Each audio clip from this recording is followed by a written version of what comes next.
नमस्कार दोस्तों, आप सभी का आपके अपने YouTube चैनल जीएस दरबार पे हार्दिक स्वागत है। दोस्तों, हम लोग समीक्षा अधिकारी री एग्ज़ाम और यूपी पीसीएस को ध्यान में रखते हुए तैयारी कर रहे हैं, जिसमें हम लोगों ने जीएस से संबंधित जो है प्रैक्टिस सेट करना शुरू किया था। अभी तक हम लोगों ने इतिहास, भूगोल और साथ ही साथ पॉलिटी के कुछ महत्वपूर्ण प्रश्नों की चर्चा कर चुके हैं। पिछले वीडियो के माध्यम से हम लोगों ने पॉलिटी से बनने वाले महत्वपूर्ण प्रश्नों की चर्चा की थी। उसी श्रृंखला को आगे बढ़ाते हुए आज हम लोग आगे प्रश्नों की बारे में चर्चा करेंगे। पिछले वीडियो में कुल 100 प्रश्न कर लिए थे, आज उसी के आगे देखते हैं 101 को वहाँ जो है प्रश्न है दिया गया सुमेलित नहीं है। एक तरफ जो है अनुच्छेद दिए गए हैं और एक तरफ जो है वर्णित उपबंध दिए गए हैं। अनुच्छेद 52 में दिया गया भारत का राष्ट्रपति, 53 में संघ की कार्यपालिका शक्ति, 54 में राष्ट्रपति की पदावधि और 55 में राष्ट्रपति के निर्वाचन की प्रक्रिया। इसमें पूछा गया है दोस्तों कि कौन सा जो है सुमेलित नहीं है। तो इसमें जो ऑप्शन दोस्तों सी है, यह सुमेलित नहीं है। अनुच्छेद 54 में जो है राष्ट्रपति की पदावधि नहीं बल्कि राष्ट्रपति के निर्वाचन संबंधी जो है निर्वाचन दिया गया है। देखो, ये याद रखना है, अनुच्छेद 54 में दिया गया है राष्ट्रपति का निर्वाचन और अनुच्छेद 55 में दिया गया है कि राष्ट्रपति के निर्वाचन की प्रक्रिया। तो ये याद रखना है, इसलिए ऑप्शन सी इसका गलत जवाब हो जाएगा। आगे बढ़ते हैं। अगला दोस्तों प्रश्न है, पूछा गया राष्ट्रपति के निर्वाचन में सम्मिलित होते हैं राज्य की विधानसभाओं के सभी सदस्य, दिल्ली व पांडिचेरी विधानसभाओं के सदस्य, दिल्ली, पांडिचेरी, जम्मू कश्मीर संघ राज्य क्षेत्र की विधानसभाओं से निर्वाचित सदस्य या उपरोक्त सभी।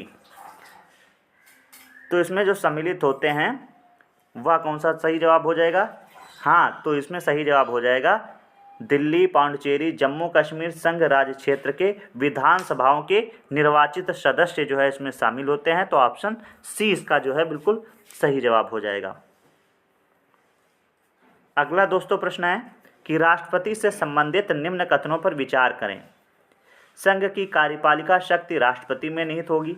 राष्ट्रपति अपनी कार्यपालिका शक्ति का प्रयोग संविधान अनुसार एवं स्वयं अधीनस्थ अधिकारियों द्वारा करेगा। यह भारत का राष्ट्रपति तीनों सेनाओं का अध्यक्ष होता है। अब देखो, इसके दोस्तों ऑप्शन अगले स्लाइड पे दिए गए हैं। तो यहाँ पे दोस्तों ये आपके जो है ऑप्शन दिए गए हैं। तो इसमें मैं बता दूं कि इसमें जो है तीनों कथन सत्य थे, तो ऑप्शन डी इसका सही जवाब हो जाएगा। आगे बढ़ते हैं, अगला प्रश्न देखते हैं दोस्तों। अगला प्रश्न है, निम्न में से कौन सा कथन मौलिक कर्तव्य से संबंधित नहीं है? देखते हैं, पहला क्या दिया है कि माता पिता अथवा अभिभावक अपने 8 से 14 वर्ष तक के आयु के बच्चों के लिए शिक्षा का अवसर प्रदान करेंगे। तुरंत समझ गए होंगे कि यही मौलिक अधिकार नहीं है, तो उसमें आगे पढ़ने की ज़रूरत ही नहीं। ऑप्शन ए इसका जो है सही जवाब हो जाएगा। क्यों? क्योंकि 8 से 14 नहीं, कई बार आपने पढ़ा है कि 6 वर्ष से 14 वर्ष तक की आयु के बच्चे, इसलिए जो है पहला जो मौलिक कर्तव्य जो इसमें दिया गया वही गलत हो जाएगा। आगे देखते हैं अगला प्रश्न। अगला प्रश्न दोस्तों है, कोई भी व्यक्ति राष्ट्रपति के लिए निर्वाचित होने के लिए तभी अर्ह होगा जब वह भारत का नागरिक हो, 30 वर्ष की आयु पूरी कर चुका हो, लाभ का पद धारण नहीं करता हो। इसमें से बताना है कि कौन सा कथन असत्य है। तो इसमें तो बताइए कौन सा कथन असत्य हुआ। हाँ, तो इसमें कथन जो ऑप्शन बी है, मतलब यह कह सकते हो कथन 2 है, वह जो है असत्य है। क्यों?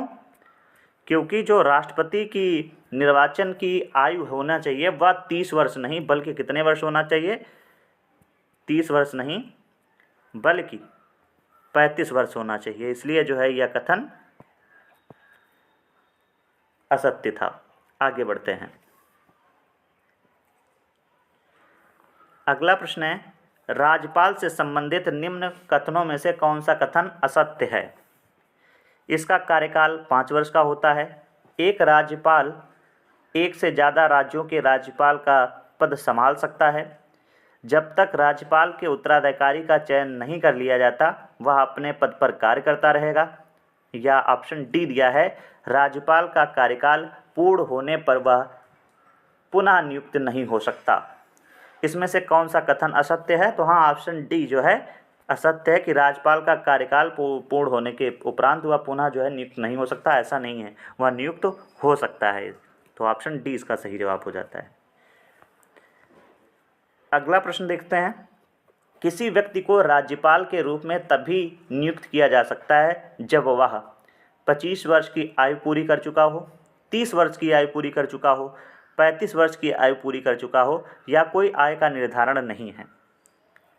तो जिस प्रकार से आपने राष्ट्रपति की आयु जानी थी 35 वर्ष होती है, उसी प्रकार से राज्यपाल की भी आयु कितनी 35 वर्ष पूरी हो जानी चाहिए। तो ऑप्शन सी इसका सही जवाब है। अगला प्रश्न है, निम्न में से किसकी नियुक्ति राष्ट्रपति द्वारा की जा सकती है या की जाती है? महान्यायवादी, महाधिवक्ता, महालेखा परीक्षक या राजभाषा आयोग के अध्यक्ष। तो किसकी जो है नियुक्ति नहीं की जाती है? तो इसका सही जवाब हो जाएगा ऑप्शन बी, महाधिवक्ता। तो महाधिवक्ता की जो नियुक्त करता है वो राज्यपाल करता है, ना कि राष्ट्रपति, इसलिए ऑप्शन बी इसका जो है सही जवाब हो जाएगा।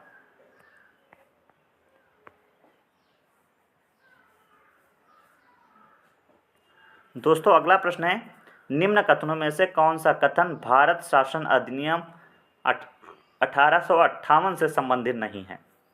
इसके तहत भारत का शासन व्यवस्था पर महारानी का नियंत्रण हो गया, इसने भारत के राज सचिव के पद को समाप्त कर दिया, गवर्नर जनरल का पदनाम बदलकर भारत का वायसराय कर दिया गया और भारत का प्रथम वायसराय लॉर्ड कैनिंग बना। इसमें से कौन सा जो है भारत शासन अधिनियम 1858 से संबंधित नहीं है? तो इसका सही जवाब हो जाएगा जो ऑप्शन बी है, इसने भारत के राज सचिव का पद समाप्त कर दिया। तो ऐसा नहीं है, इसलिए जो है ऑप्शन बी इसका सही जवाब हो जाएगा। आगे देखते हैं अगला प्रश्न। अगला दोस्तों प्रश्न है, भारतीय संविधान में सशक्त केंद्र के साथ संघीय व्यवस्था की अवधारणा किस देश के संविधान से ली गई है? तो संघीय व्यवस्था की अवधारणा आपके ऑप्शन दिए गए हैं, कनाडा, अमेरिका, ब्रिटेन या फ्रांस। तो इसका सही जवाब हो जाएगा संघीय व्यवस्था की अवधारणा कनाडा के संविधान से ली गई है। तो ऑप्शन ए इसका जो है सही जवाब हो जाएगा। अगला प्रश्न है, 1 नवंबर 1949 को संविधान को अंगीकार करते समय संविधान में कितने अनुच्छेद प्रभावी हो गए थे? 13 अनुच्छेद, 14 अनुच्छेद, 15 अनुच्छेद या 16? तो कुल मिला के 16 अनुच्छेद उसी समय जो है प्रभावी हो गए थे। अगर मैं उनका नाम बताना चाहूँ तो जैसे आपको याद रखना है, अनुच्छेद 5, 6, 7, 8, 9, 60, इसके अलावा 324, 366, 367, 379, 380, 388, 391, 392 और 393 और 94। इस तरीके से ये 16 अनुच्छेद जो है उसी समय प्रभावी हो गए थे। आगे बढ़ते हैं। अगला प्रश्न है, भारत शासन अधिनियम 1935 के प्रावधानों के संदर्भ में निम्नलिखित कथनों पर विचार कीजिए। इसने केंद्र में द्वैध शासन व्यवस्था समाप्त कर दी थी, इसने प्रांतों में द्वैध शासन प्रणाली का आरंभ किया था, इसके द्वारा 11 राज्यों में द्विसदनीय व्यवस्था प्रारंभ की गई थी। इसमें से बताना है कौन सा कथन सत्य है? 1, 2, केवल 3, उपरोक्त सभी या कोई भी नहीं? तो इसमें 1935 के अधिनियम में जितने भी प्रावधान यहाँ पे दिए गए हैं कि केंद्र में द्वैध शासन व्यवस्था समाप्त कर दी गई थी, इसके अलावा इसने प्रांतों में द्वैध शासन प्रणाली आरंभ कर दी गई थी, इसके द्वारा 11 राज्यों में द्विसदनीय व्यवस्था प्रारंभ कर दी गई थी, ये तीनों जो है कथन जो है सत्य नहीं है, इसलिए ऑप्शन डी इसका जो है सही जवाब हो जाएगा।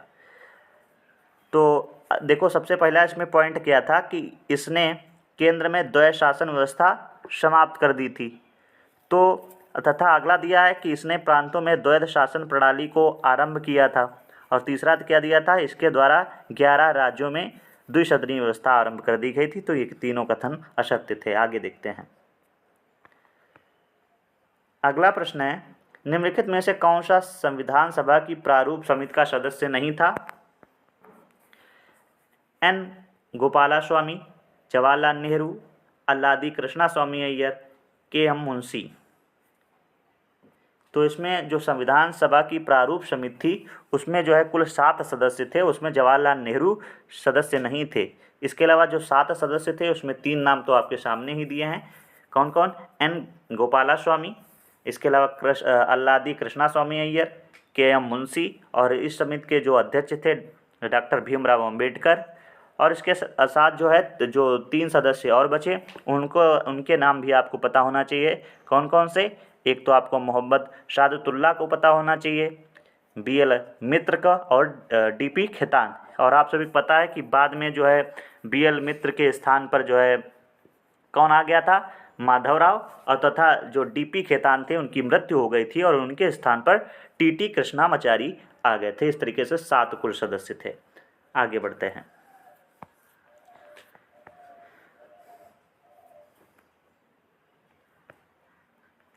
दोस्तों अगला प्रश्न है, निम्नलिखित में से कौन से प्रावधान 1833 के चार्टर अधिनियम में किए गए थे? ईस्ट इंडिया कंपनी के व्यापारिक कार्यों को बंद कर उसे विशुद्ध प्रशासनिक निकाय बना दिया गया। सिविल सेवकों की भर्ती एवं चयन हेतु खुली प्रतियोगिता आरंभ कर दी गई। इसके अलावा कंपनी के राजनीतिक एवं वाणिज्यिक कार्यों को कर दिया गया। बताइए इसमें से कौन से कूट सही हैं? केवल 1, केवल 2, 1 2 या 1 2 3? तो इसका सही जवाब हो जाएगा केवल 1 ऑप्शन। इसमें जो है केवल 1, तो ऑप्शन ए सही हो जाएगा। केवल 1 मतलब क्या? ईस्ट इंडिया कंपनी के व्यापारिक कार्यों को बंद कर उसे विशुद्ध रूप से प्रशासनिक निकाय बना दिया गया था। यह जो है सही जवाब हो जाएगा। इसके अलावा जो दिया गया है कि सिविल सेवकों की भर्ती एवं चयन हेतु खुली प्रतियोगिता प्रारंभ कर दी गई, तो यह जो है 1833 नहीं बल्कि 1853 के जो है अधिनियम से या चार्टर एक्ट से इसका वर्णन किया गया है।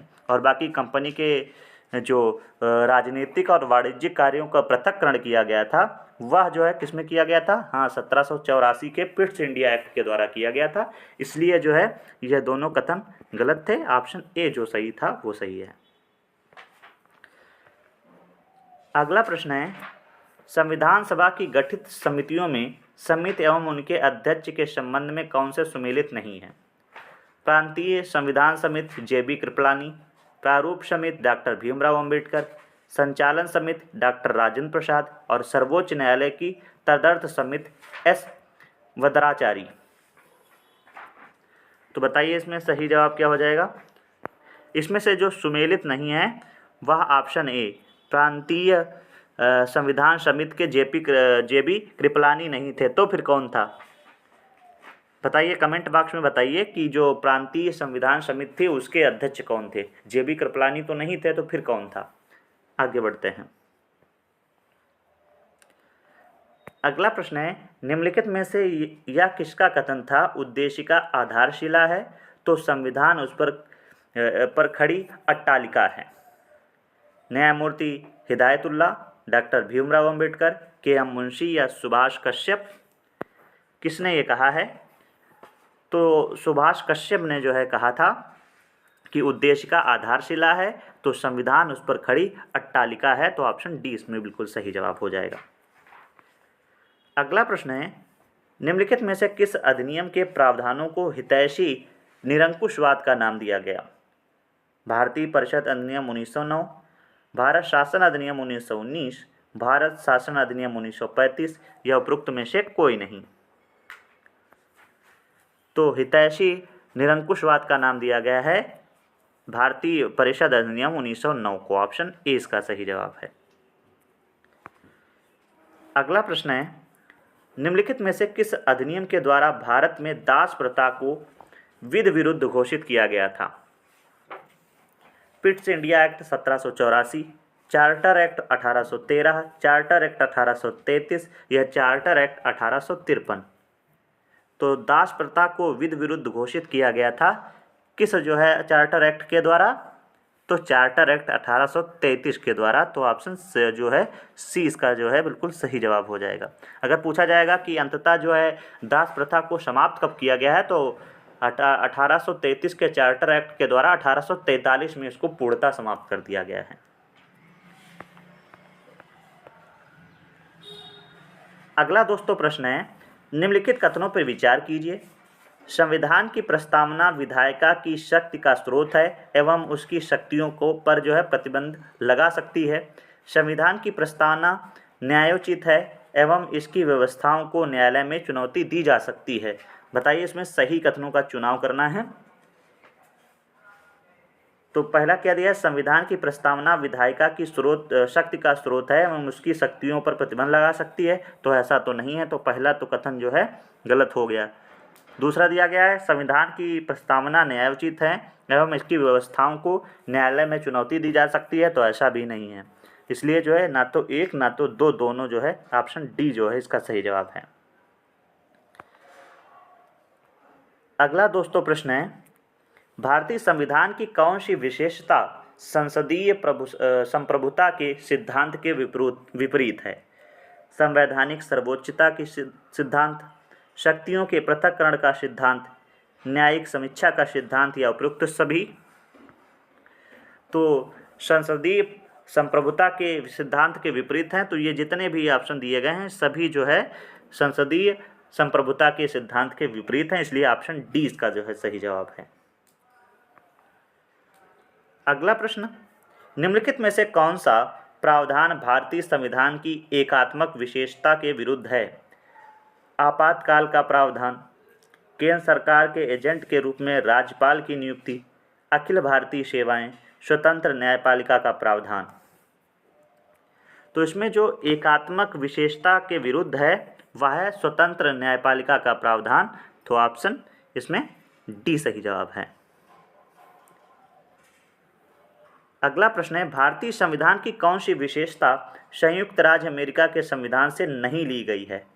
समवर्ती सूची का प्रावधान, अवशिष्ट शक्तियों का केंद्र में निहित होना, विधि द्वारा स्थापित प्रक्रिया। बताइए विकल्प 1 और 2, 1 और 3, 2 और 3 या 1, 2, 3, इसमें से कौन सा नहीं लिया गया है वो बताना है आपको। तो पहला दिया है जो समवर्ती सूची का प्रावधान, तो समवर्ती सूची का प्रावधान दोस्तों ऑस्ट्रेलिया से लिया गया है। पहला क्या लिया गया है, ये कहाँ से, ऑस्ट्रेलिया से लिया गया है। दूसरा क्या दिया है, अवशिष्ट शक्तियों का केंद्र में निहित होना, तो यह दोस्तों कनाडा से लिया गया है। और अंतिम क्या दिया है, विधि द्वारा स्थापित प्रक्रिया, तो विधि द्वारा स्थापित प्रक्रिया दोस्तों जापान से लिया गया है। और इसमें प्रश्न में क्या पूछा गया था कि संयुक्त राज्य अमेरिका से नहीं लिया गया, तो इसका मतलब 1, 2, 3 तीनों जो नहीं लिए गए हैं, तो ऑप्शन डी इसका जो है बिल्कुल सही जवाब होगा। आगे बढ़ते हैं दोस्तों। अगला प्रश्न है, भारतीय संविधान की प्रस्तावना के संबंध में कौन सा कथन गलत है? दोस्तों यहाँ पे ये ध्यान रखना है, यहाँ पे पूछा है गलत है। प्रस्तावना में कोई भी संशोधन केवल अनुच्छेद 368 के अधीन हो सकता है। और अगला दिया, प्रस्तावना को अब तक केवल एक बार ही संशोधित किया गया है। तो बताइए इसमें से कौन से विकल्प गलत हैं? तो इसमें तो दोनों विकल्प सही हैं, तो इसलिए ना तो 1 ना तो 2, ऑप्शन डी इसका सही जवाब होगा। प्रस्तावना में केवल अभी तक दोस्तों एक बार ही संशोधन किया गया है। और किस संविधान संशोधन के द्वारा? तो 42वें संविधान संशोधन 1976 के द्वारा प्रस्तावना में केवल एक बार ही संशोधन किया गया है। और संशोधन क्या किया गया था कि इसमें से समाजवादी, पंथ निरपेक्ष और अखंडता शब्द जोड़ा गया था, इसलिए ऑप्शन डी इसका सही जवाब है। अगला दोस्तों प्रश्न है, विधान परिषद के विषय में सत्य कथन है। इसकी स्थापना या उन्मूलन का अधिकार अनुच्छेद 169 के अंतर्गत संसद को है। विधान परिषद के सदस्यों की कुल संख्या राज्य की विधानसभा सदस्यों की कुल संख्या के 2/3 से अधिक नहीं होगी। इसके 1/12 सदस्यों का चुनाव कम से कम 3 वर्ष पूर्व स्नातक कर चुके व्यक्तियों के द्वारा किया जाएगा। बताना है इसमें कौन से कथन जो है सत्य हैं। तो देखो पहला क्या दिया है, इसकी स्थापना या उन्मूलन का अनुच्छेद जो है 169 के अंतर्गत संसद को है, तो ये पहला तो सही है। दूसरा क्या दिया गया है, दूसरा दिया गया है विधान परिषद के सदस्यों की कुल संख्या राज्य विधानसभा के सदस्यों की कुल संख्या के 2/3 से अधिक नहीं होगी, तो ऐसा नहीं है। अगला है, इसके सदस्य या इसके 1/12 सदस्यों का चुनाव कम से कम 3 वर्ष पूर्व स्नातक कर चुके व्यक्तियों द्वारा किया जाता है तो ऐसा सही है। इसलिए ऑप्शन जो है इसमें कौन सा सही जवाब हो जाएगा, ऑप्शन सी इसका जो है सही जवाब हो जाएगा। अगर इसमें पूछा जाएगा कि ऑप्शन बी में क्या गलत था या जो दूसरा विकल्प दिया था उसमें क्या गलत है, तो इसमें जो 2/3 दिया है तो 2/3 नहीं, अगर 1/3 दिया होता तो ये भी कथन सही हो जाता। आगे देखते हैं। अगला प्रश्न है, निम्नलिखित में से कौन कौन से प्रस्ताव सिर्फ लोकसभा में ही प्रस्तुत किए जा सकते हैं? अविश्वास प्रस्ताव, निंदा प्रस्ताव, विशेषाधिकार प्रस्ताव या स्थगन प्रस्ताव। तो कौन से प्रस्ताव दोस्तों जो है सिर्फ और सिर्फ कहाँ प्रस्तुत किए जा सकते हैं? लोकसभा में। तो अविश्वास प्रस्ताव और निंदा प्रस्ताव को सिर्फ लोकसभा में प्रस्तुत किया जा सकता है, तो इसलिए 1 और 2 जो है कथन सत्य हैं, तो ऑप्शन ए इसका सही जवाब हो जाएगा। अगला दोस्तों प्रश्न है कि संविधान के किस अनुच्छेद के अनुसार राष्ट्रपति को परामर्श देने के लिए एक मंत्रिपरिषद होगी? अनुच्छेद 71, 72, 73 या 74? तो अनुच्छेद 74 के अंतर्गत बताया गया है कि राष्ट्रपति को परामर्श देने के लिए एक जो है मंत्रिपरिषद का गठन किया जाएगा, तो ऑप्शन डी सही जवाब है। अगला प्रश्न है कि प्रधानमंत्री के संबंध में निम्न कथनों में से कौन सा सत्य है, पूछा गया है। प्रधानमंत्री दोनों सदनों में से किसी भी सदन का सदस्य हो सकता है। प्रधानमंत्री राष्ट्रपति के प्रसाद पर्यंत पद धारण करता है।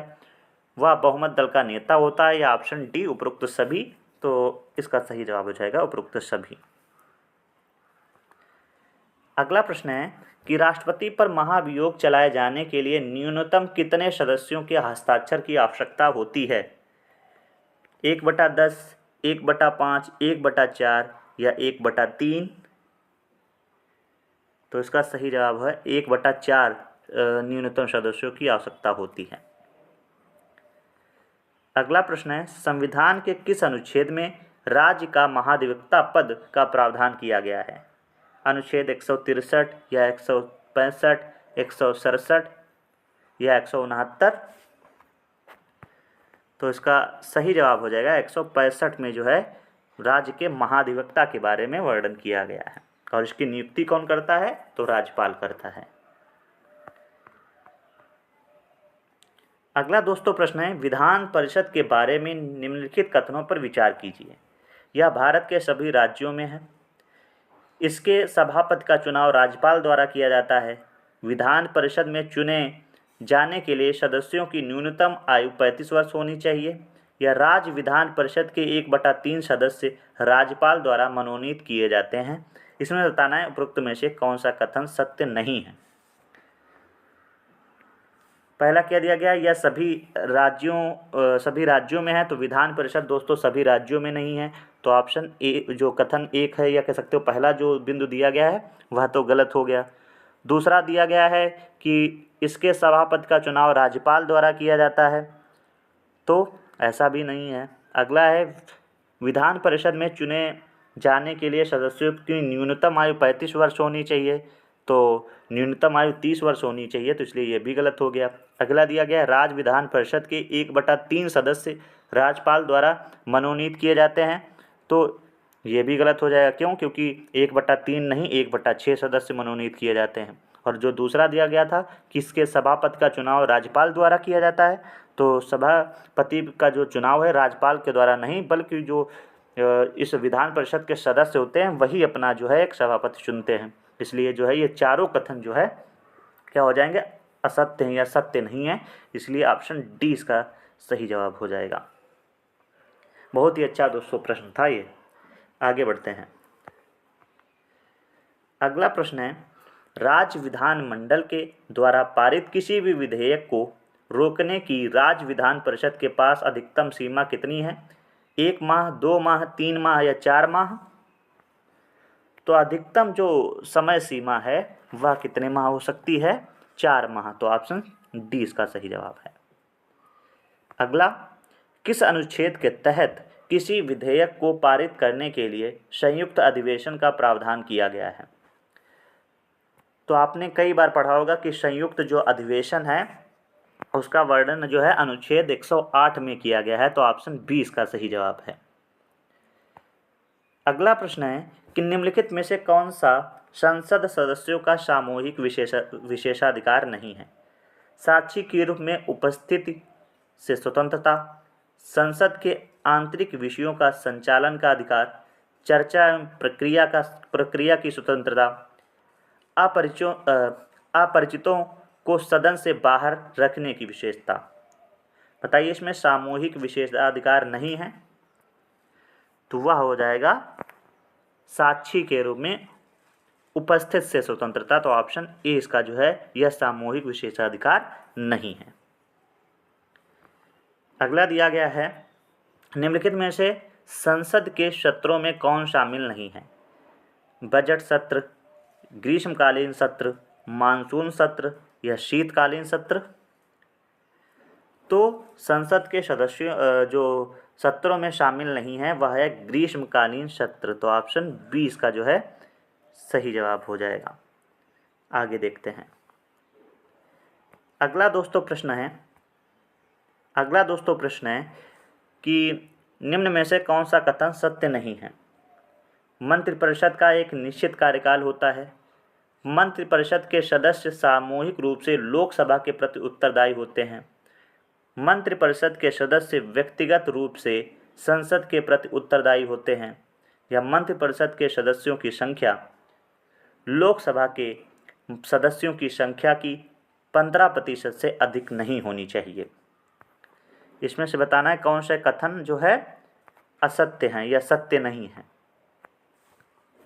तो पहला जो दिया गया है मंत्रिपरिषद का निश्चित कार्यकाल होता है, तो ऐसा नहीं है, इसलिए जो है पहला जो बिंदु दिया है यह गलत हो जाएगा। दूसरा दिया गया है कि मंत्रिपरिषद के सदस्य सामूहिक रूप से लोकसभा के प्रति उत्तरदायी होते हैं, तो ये तो सही है। अगला दिया गया है मंत्रिपरिषद के सदस्य व्यक्तिगत रूप से संसद के प्रति उत्तरदायी होते हैं, तो ये गलत है। अगला दिया है मंत्रिपरिषद के सदस्य की संख्या जो है लोकसभा के सदस्यों की संख्या का 15% होनी चाहिए, तो ये सही है। तो इसलिए इसमें कथन जो गलत हैं वह 1 और 3, तो ऑप्शन सी इसका सही जवाब हो जाएगा। अगला प्रश्न है निम्नलिखित में से कौन केंद्र शासित प्रदेशों में विधानमंडल के सृजन के लिए अधिकृत है? राष्ट्रपति, प्रधानमंत्री, संसद या प्रशासक। तो मंडलों के लिए सृजन के लिए अधिकृत है वह संसद जो है निर्णय लेगी। ऑप्शन सी इसका सही जवाब है। और आप सभी को पता है संसद में कौन कौन आता है? लोकसभा, राज्यसभा और साथ ही साथ राष्ट्रपति। अगला प्रश्न है राज्य के मुख्यमंत्री के विषय में निम्नलिखित कथनों में से कौन सा कथन सत्य है? वह राज्य का कार्यकारी प्रमुख होता है। राज्य के सभी कार्यपालिका संबंधी कार्य मुख्यमंत्री के नाम से होते हैं। वह केवल विधानसभा का सदस्य हो सकता है। वह मंत्रियों का चयन अपने विवेक से करता है। इसमें से कौन सा कथन सत्य है वह बताना है। तो इसमें जो ऑप्शन डी है दोस्तों वह जो है कथन सत्य है। इसके अलावा जितने भी दिए हैं वह असत्य हैं। देखते हैं क्या असत्य है। पहला दिया गया वह राज्य का कार्यकारी प्रमुख होता है, तो ऐसा नहीं है। राज्य का जो कार्यकारी प्रमुख होता है वह राज्यपाल होता है, इसलिए आपका जो ए था वो गलत हो गया। दूसरा दिया गया राज्य के सभी कार्यपालिका संबंधी कार्य मुख्यमंत्री के नाम से होंगे, तो ये भी गलत हो गया। क्यों? क्योंकि राज्य के सभी कार्यपालिका संबंधी कार्य मुख्यमंत्री के नाम से नहीं दोस्तों, राज्यपाल के नाम से होंगे, इसलिए ये भी कथन गलत हो गया। अगला दिया गया वह केवल विधानसभा का सदस्य हो सकता है, तो ऐसा नहीं है, वह विधान परिषद का भी सदस्य हो सकता है, इसलिए ऑप्शन सी भी गलत था। और सही कौन सा कथन था कि वह मंत्रियों का चयन अपने विवेक से करता है, यह कथन सत्य था। आगे देखते हैं अगला प्रश्न। निम्नलिखित में से किस परिस्थिति में किसी संसद सदस्य को अयोग्य घोषित किया जाता है? वह अपने राजनीतिक दल की सदस्यता स्वेच्छा से छोड़ देता है। कोई निर्दलीय सदस्य के रूप में निर्वाचन के बाद किसी दल में शामिल हो जाता है। वह अपनी राजनीतिक पार्टी के द्वारा दिए गए निर्देशों के विपरीत मतदान करता है। तो बताना इसमें से कौन सा कथन सत्य है कि किसी संसद सदस्य की उसको अयोग्य घोषित कर दिया जाता है। तो इसमें जो तीनों हैं 1, 2, 3 ये तीनों कथन सत्य हैं, तो ऑप्शन डी इसका जो है सही जवाब हो जाएगा। आगे देखते हैं अगला प्रश्न। अगला दोस्तों प्रश्न है अगला दोस्तों प्रश्न है, संसद के किसी सदस्य द्वारा वाद विवाद को समाप्त करने के लिए लाया जाने वाला प्रस्ताव कौन सा है? कटौती प्रस्ताव, विशेषाधिकार प्रस्ताव, ध्यानाकर्षण प्रस्ताव या स्थगन प्रस्ताव? तो कटौती प्रस्ताव, ऑप्शन ए। और दोस्तों आज का यह अंतिम प्रश्न है, इसमें पूछा गया सुमेलित नहीं है। एक तरफ जो है राज्य दिए गए हैं, एक तरफ लोकसभा सीटों की संख्या दी गई है। राजस्थान 25, पंजाब 12, गोवा 2 और बिहार 40। तो इसमें से जो सुमेलित नहीं है वह हो जाएगा पंजाब 12। पंजाब में कुल दोस्तों 12 नहीं बल्कि 13 सीटें हैं लोकसभा में, इसलिए जो है यह कथन जो है यह कह सकते हो ऑप्शन बी गलत था। दोस्तों इस तरीके से हम लोगों ने यह भी प्रैक्टिस कर लिया है। आप सभी को यह वीडियो कैसा लगा है कमेंट बॉक्स में ज़रूर बताइएगा। धन्यवाद।